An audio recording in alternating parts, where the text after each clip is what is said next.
Hola espectadores y bienvenidos a Efecto Genovese, un podcast de tópicos variados cuyo principal eje es el terror.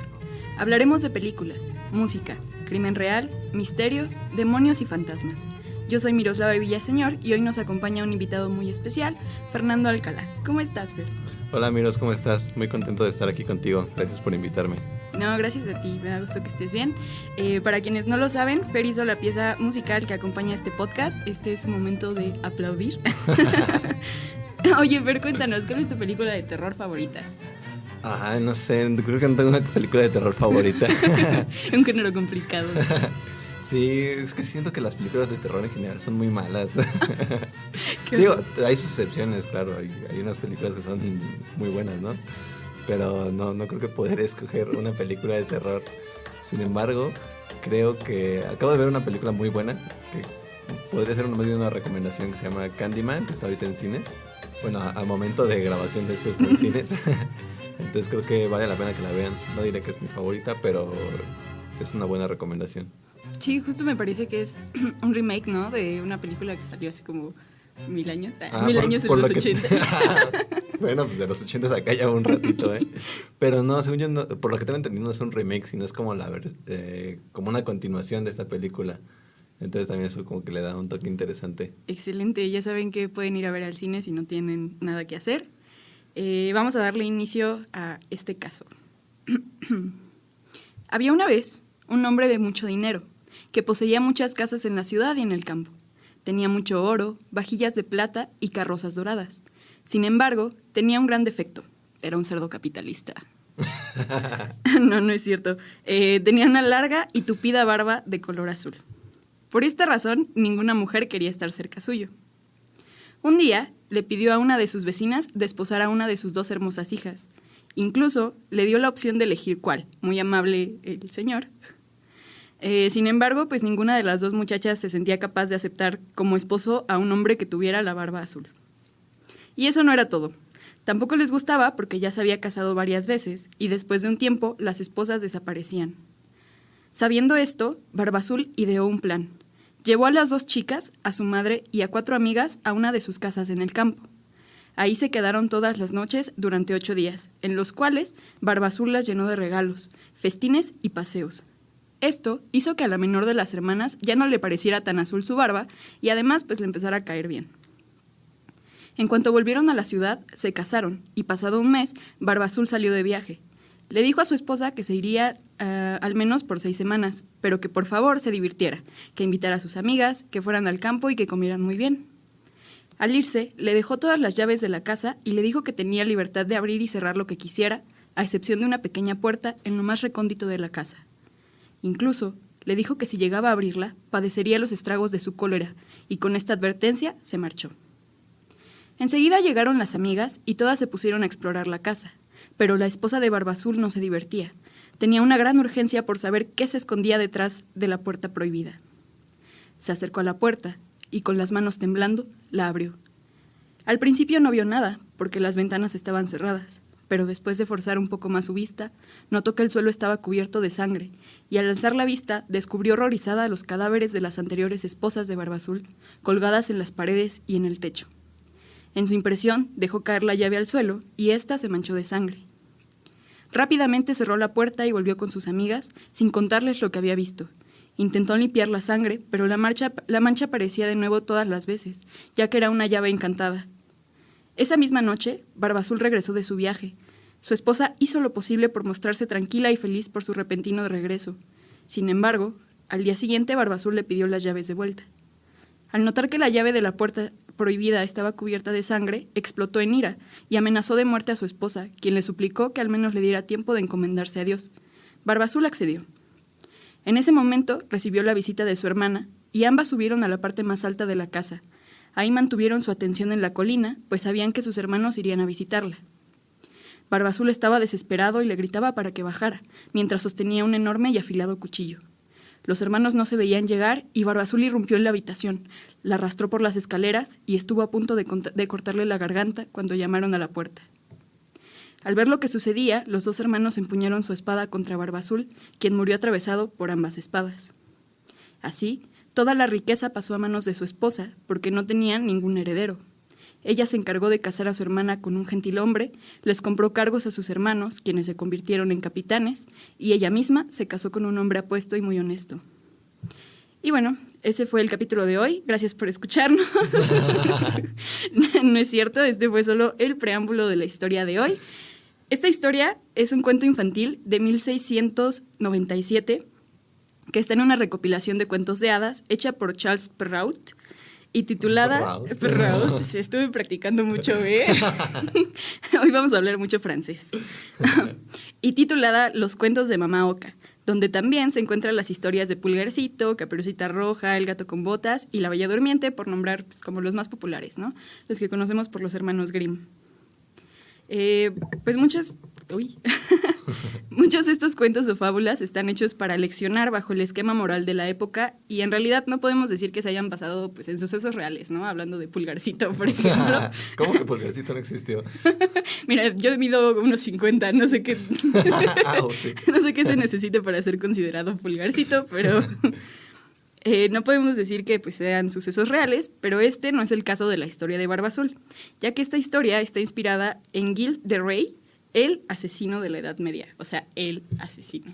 El mero mero. El mero mero, el pero primero. Pero de Barba Azul me suena como que podría ser cualquier hipster de hoy en día, ¿no? La verdad yo pensaba que era como un pirata, ¿no? O sea, siempre como de, Barba Azul o sí, Barba Negra. No sé, los piratas tienen barba. Eres un pirata, Fer. Por eso era el capítulo de hoy preparado para mí, por la barba. Por la barba.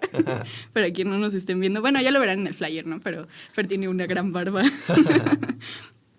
¿Ya habéis escuchado de él, Fer, o conocías el cuento? No, no me sonaba. ¿Para nada? No, pero también se me hace como medio ilógico esto de la llave, así como si no quieres que entre tu esposa a tu cuarto secreto de esposas muertas, ¿por qué le dejas la llave? O sea, pues mejor te la llevas, ¿no? Yo creo que era plan con maña, ¿no? Como que eso les decía a todas para pues, matarlas. Para después matarlas, pues podría ser. Sí, así ejercía su poder, yo pienso.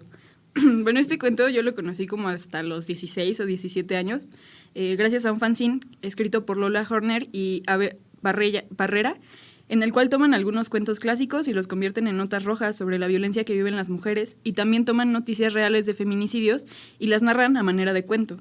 Acompañan sus textos con serigrafías en color rojo alusivas al, pues digamos, cuento que están presentando. Y el fanzine se llama 21,000 princesas. Lo pueden encontrar en internet. Está muy cool. Ojalá puedan darle un ojo. Bueno, pueden echarle un ojo. Pero bueno, volviendo a la historia de Gilles, se sabe que tanto él como su familia formaban parte de una gran élite de aristócratas franceses que para este momento llevaban al menos 6 linajes. O sea, ya llevan muchísimos años siendo una gran familia de Francia. Sin embargo, no hay una fecha exacta del nacimiento de Gilles, que pudo ser a mediados de septiembre o principios de noviembre de entre 1404 o de 1405. Entonces, pues tampoco hay mucha precisión en cuanto al año, ¿no?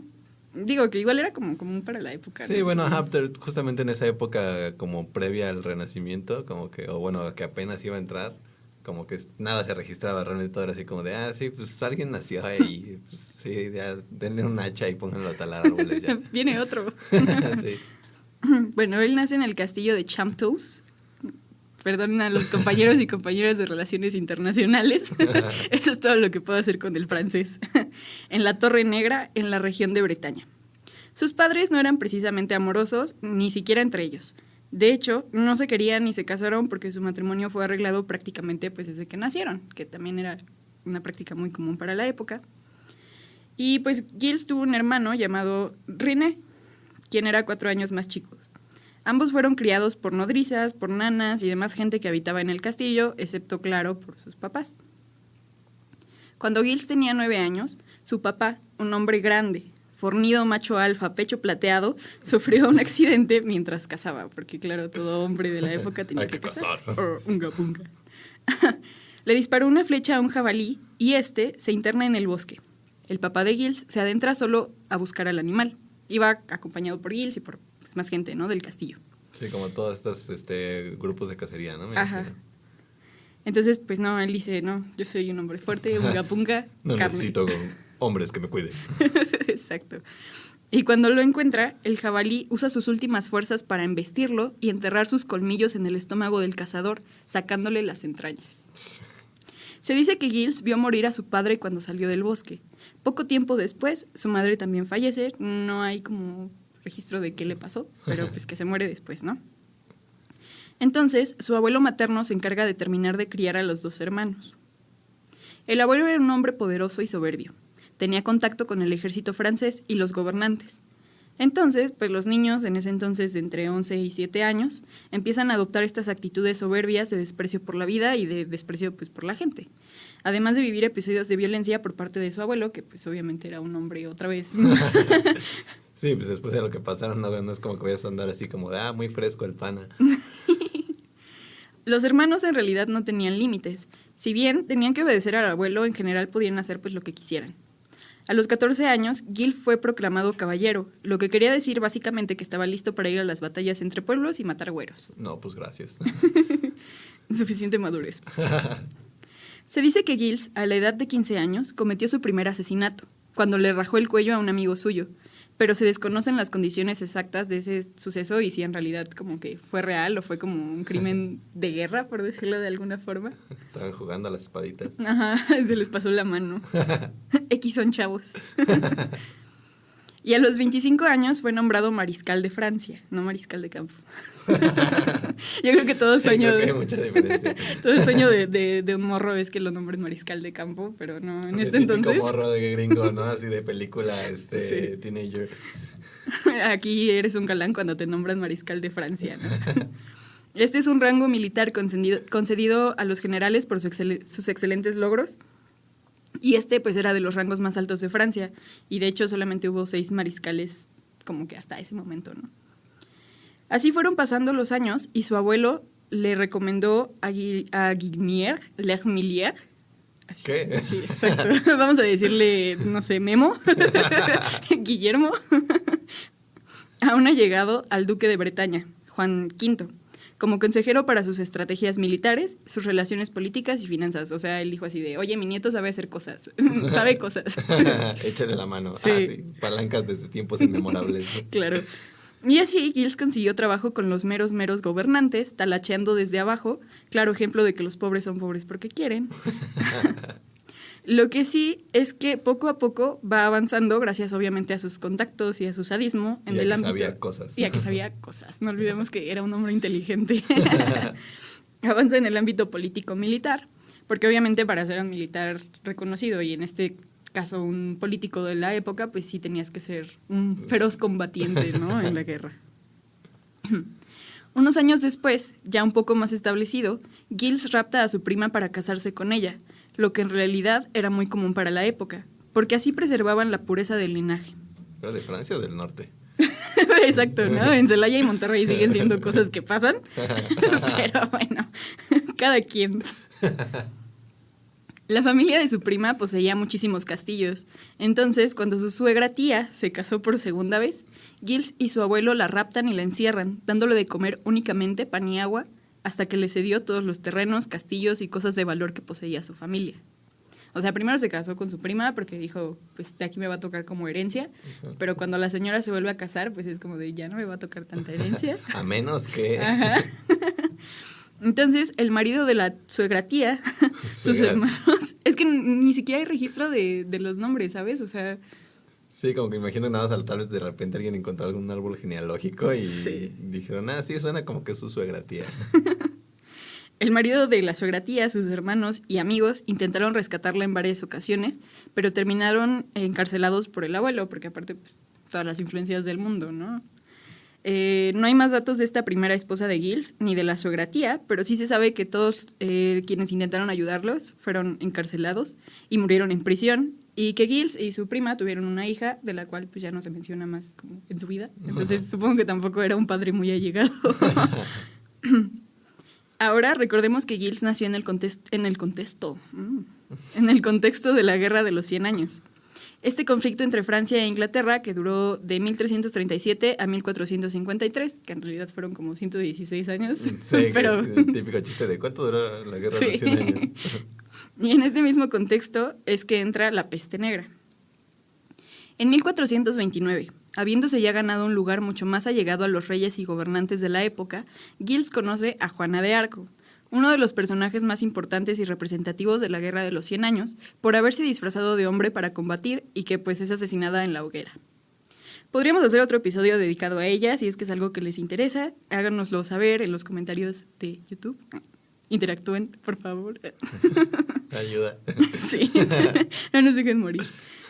El chiste es que Giles se enamora de esta muchacha, ¿no?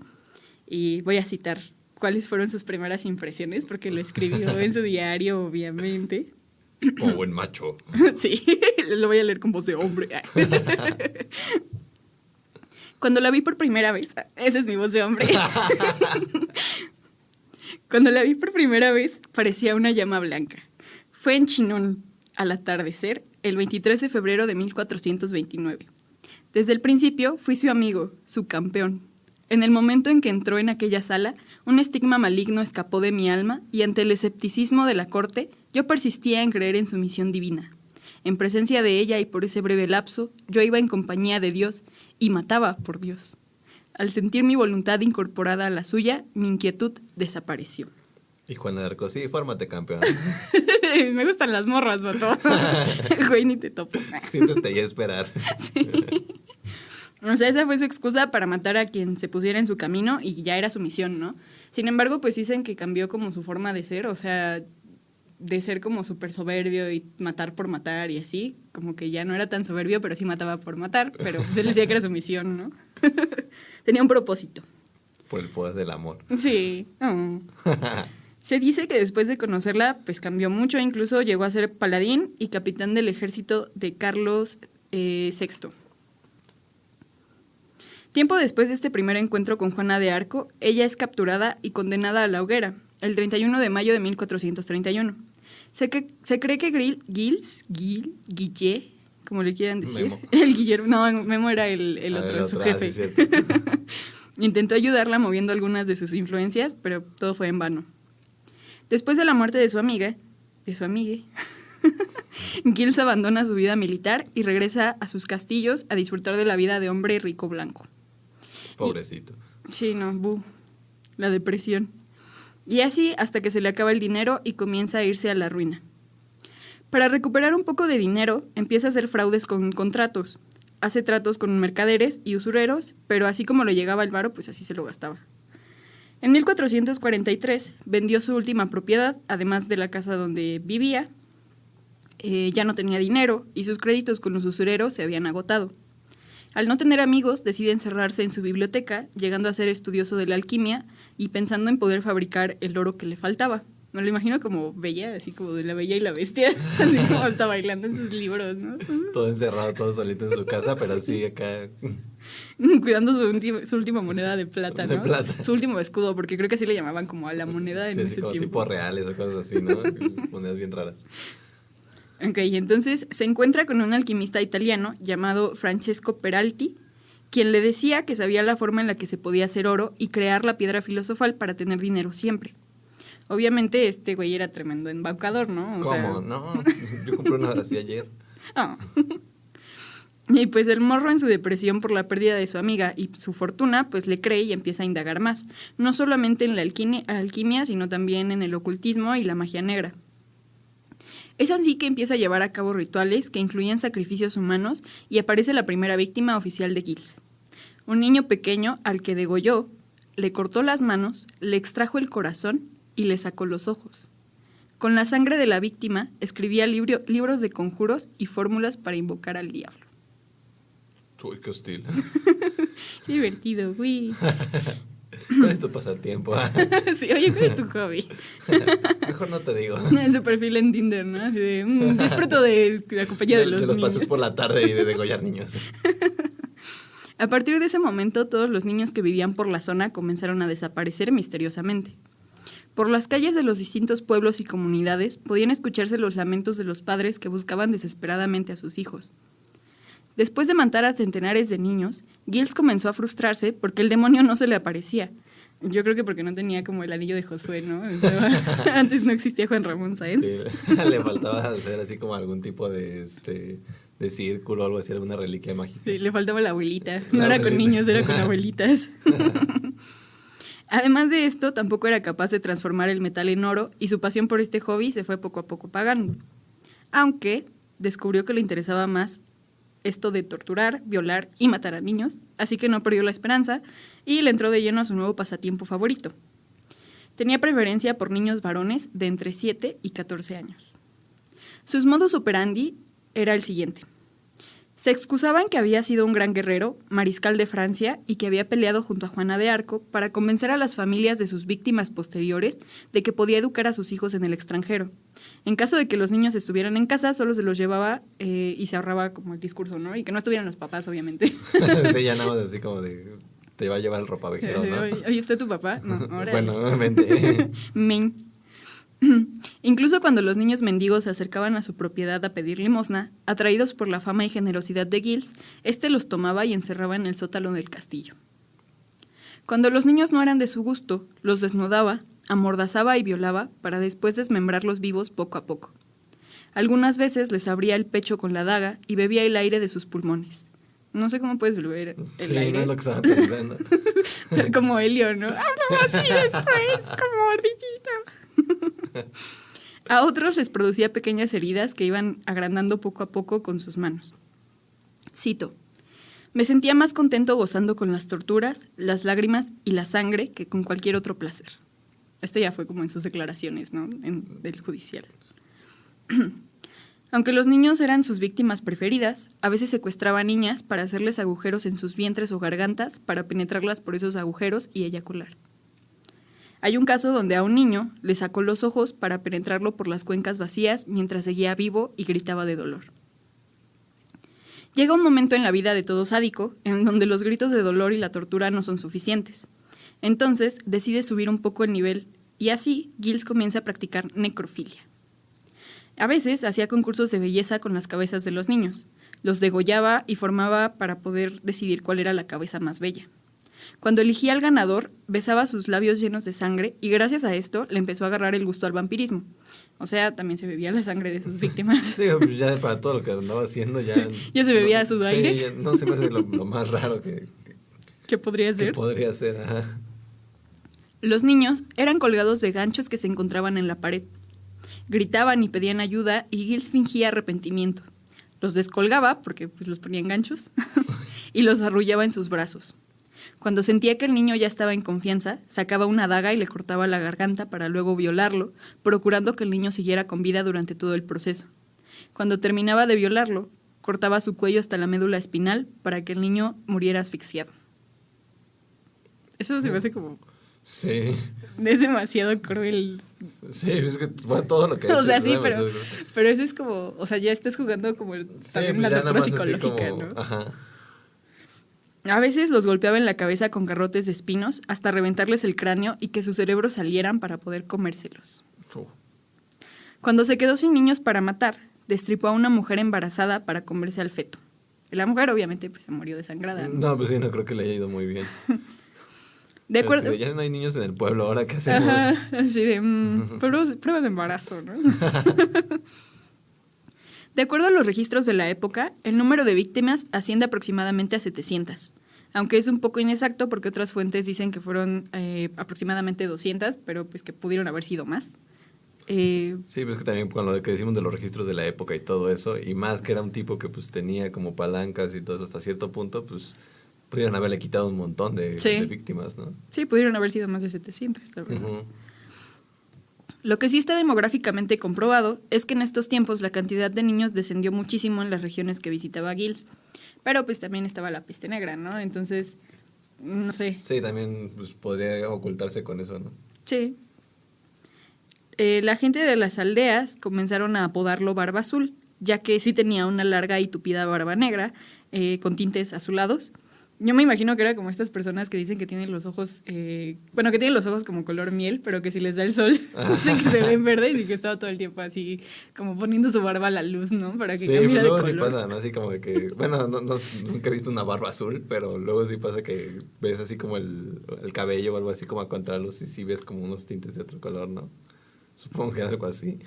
Debió haber sido muy insoportable, ¿no? Así como de, mira mi barba, como sus técnicas de ligue. Sí, porque para que ya lo conocieran como Barba Azul, pues tenía que andarlo presumiendo. Sí, ¿no? bien castroso. Todo el mundo en los pueblos ya sabían que pues todo apuntaba a Giles, pero nadie se atrevía a acusarlo por su posición política, además de que sus víctimas solo eran campesinos y pues los iban a ignorar de todas formas. Finalmente, el obispo de Nantes le hizo frente y ordena que se le investigue por las desapariciones. Yo creo que ahí como que este vato vio como la competencia y dijo, épale, estos son míos, ¿no? Así como, Esos chiquititos son para acá. Me está robando mis niños. A principios de 1440, el caso llega a la corte del duque de Bretaña y se abre definitivamente una investigación sobre los hechos. Enviaron guardias al castillo de Giles y descubren las ropas ensangrentadas de los niños, así como sus huesos, sangre coagulada y olor a muerte y putrefacción. O sea, sí, hay que doler su castillo. Qué bonito hogar, muy acogedor. Oye, ¿no quieres un glade así de canela? Ya de menos una rajita de canela, Sí. algo así. Esto fue suficiente para encarcelar a Giles y enjuiciarlo. El juicio fue muy detallado y pasaba de insultar a los jueces al hundimiento más absoluto. Durante esto fue encerrado en una prisión chida por su condición básicamente pues de noble. Y sé que Giles sufría de algún trastorno de personalidad, porque estaba este vestigio de su cambio de personalidad después de conocer a Juana de Arco, y pues al principio él se declaró inocente y tiene como estos arranques con los jueces, ¿no? Así de, no, que tú, y que los insulta y así. Y después es como, no, perdónenme, ¿no? Y llora y todo. Entonces, Así de, ¿qué onda? ¿Estás bien? ¿Todo bien en casa? Obviamente no, ¿verdad? No, sabemos que no. Mira, tu casa huele feo, no creo que estés tan bien. No va a estar bien. El 15 de octubre declaró estar muy arrepentido de lo que había hecho y el 22 de octubre, ante el tribunal eclesiástico, documentó todos los asesinatos y vejaciones que practicaba en sus víctimas de entre 7 y 20 años. Decapitaciones, violaciones, necrofilia, pedofilia, colgamientos de techo por gancho, lotería. También declaró que bebía la sangre de los niños, incluso cuando aún estaban vivos. Dijo que necesitaba de aquel goce sexual y que escribía un libro de conjuros con la sangre de sus asesinatos. Sí, pues simplemente ahí ya la Inquisición, o bueno, no sé si en Francia había como algo así, o equivalente, ya te super hundían, ¿no? Yo creo. Sí, porque aparte, o sea, estaba haciendo herejía, o sea... Sí, ajá, sí, más bien como por hereje, ya eso es suficiente. Sí, en la deja tú los época. niños. Sí, o sea, Dios. ¿Quiere alguien pensar en Dios? Toda Francia estaba conmocionada. Nadie podía creer que uno de sus más grandes héroes patrióticos fuera un hombre tan vil. Qué raro. O sea, mataba gente por diversión y por trabajo. Sí, ya era un héroe de guerra, no es como que te den ese premio por ser muy bueno Sí, con por tus regalar enemigos. flores. Giles fue condenado por asesinato, sodomía y herejía. Ante su desmedido arrepentimiento, fue objeto de compasión de clérigos y plebeyos, por lo que se le concedió la petición de que fuera una comitiva detrás de él hacia el lugar de su ejecución. El 26 de octubre de 1440, Giles fue conducido al Prado de Madeleine, en Nantes, para ser ahorcado. Sus restos fueron enterrados con solemnidad, o sea, todavía... O sea, todavía le dieron chances Sí. de morir con dignidad. Uh-huh. En la iglesia de las Carmelitas de Nantes, a petición del mariscal de Francia. O sea, de todas formas sus amigos eran como de, ay, no, es sé súper si está buena loquito, onda. pero sí es brother. Mata gente, pero cuenta chistes chidos. Pero saca las miches. Le gustan los niños, es bien amable. Y esta es la historia de Barba Azul. Un asesino que no solo inspiró cuentos para niños, sino piezas de ópera. En 1911, en Hungría, se escribió El castillo de Barba Azul, ópera inspirada más en el cuento del Principio que en la historia real, pero pues sigue siendo inspirada en un asesino. Sí, alguna vez la he escuchado, pero no la recuerdo. Tiene mucho tiempo que escuché esa obra. Es súper tétrica. Bueno, sí la recomiendo. De hecho, yo creo que la vamos a poner al final para que puedan escuchar un poquito de esta pieza. Y también Barba Azul, o el mito de Barba Azul, el personaje ha tenido apariciones en animes y mangas, e incluso en la película de Juana de Arco de Luc Besson, y aquí es interpretado por Vincent Cassel, no sé si lo ubicas. No. ¿Has visto la del cisne negro? Sí. Es el profe, ese vato sí. como todo loco. Igual también aparece en películas, bueno, el actor, no Barba Azul. Tal vez lo has visto en películas como Irreversible, de Gaspar Noé, En Pacto con Lobos, Amenaza en lo Profundo y hasta en la nueva versión de La Bella y la Bestia. Yo creo que la historia real supera con creces el cuento. que solo adoptó como elementos muy básicos de los sucesos, ¿no? O sea... Sí, pues es como la versión digerida, ¿no? Así como, pero súper digerida. Sí. Así como para no tirarle tanto a este brother, vamos a pues poner que sí era malo, pero Pero sí no, era. pero sí era malo, pero pues no decimos toda la verdad sobre él. Sí, aparte, o sea, ¿qué connotación quisieron darle, no? Porque no lo hacen... sus asesinatos no eran niños, ¿no? O sea, como que cabían eso y Sí, fueron para mujeres. empezar ya eran mujeres, Fueron ¿no? esposas, ¿no? Y luego también, a lo mejor también para la época, este rollo así como si era la esposa, pero la esposa que desobedeció al marido, ¿no? Entonces, pues tal vez por ahí podría ir como también la enseñanza, ¿no? De la época. Sí, y aparte es como de, es tu culpa por estar de fijona. No es mi culpa por ser un maldito asesino Sí, loco. no. Aparte, o sea, bueno, tampoco le vas a contar estos detalles a tus hijos, pues antes de que se vayan a dormir, ¿no? Luego crecen y hacen un podcast de crímenes y horror y ya vemos mucho. Ya párenle, no podemos con la competencia. Pero ya en el peor de los casos se convierten como en este tipo. Sí, no lo hagan, por favor. ¿Qué opinas? ¿Qué te pareció la historia? Sí, está muy, muy impactante. Está muy loca. Sí. Es que aparte no me imagino así en qué momento, o sea, pasas de un asesinato a luego a desmembrar, luego a violar, luego esto de los niños y al final Dios. ¿Quieres pensar en Dios? Sí. No, pero sí, o sea, como el nivel que fue escalando, o sea, está muy cañón. O sea, no me imagino, sí, lo que tienes que pensar para escalar todo esto. Sí, pues al final de cuentas se vuelve como una adicción, ¿no? Es como, no sé, el alcohol o las drogas. Empiezas con dosis pequeñas, moderadas y de repente vas aumentando porque ya no te causan la misma sensación, ¿no? Entonces no se libera la misma adrenalina o la misma cantidad de endorfinas cuando ya solamente Sí, claro, clavas un cuchillo. porque pues ya siempre lo haces, Sí, ¿no? ya es como de... Sí. Oye, pero bueno, platícanos dónde podemos escucharte, seguir tu trabajo y pues a ti. Ah, sí, claro. Actualmente estoy en todas las plataformas de streaming con un nuevo proyecto que, bueno, ya ni tan nuevo, ya tiene un par de meses en el mercado. Que se llama Popes, como nombre artístico. El álbum, bueno, más bien es un EP, que es como de corta duración. Se llama Mojito Sunset. Entonces lo pueden encontrar en todas las plataformas de streaming, o sea, Spotify, YouTube, Apple Music, Deezer, todo este rollo. En redes sociales me pueden encontrar como Popesgram y ahí pues, nos podemos seguir un ratillo. Excelente, pues gracias a quienes llegaron hasta aquí. Sé que no fue un capítulo fácil de escuchar. Gracias, Fer, por Ya no van a escuchar mis redes sociales porque los espantaste a medio capítulo. Mira, trigger warning al final del capítulo, pero cuidado, este programa contiene material sensible. Y pues bueno, se acaban de comprar su boleto al infierno. Y gracias, Fer, por acompañarnos. Esto fue Efecto Genovis y nos despedimos con este fragmento de la ópera húngara El Castillo de Barba Azul.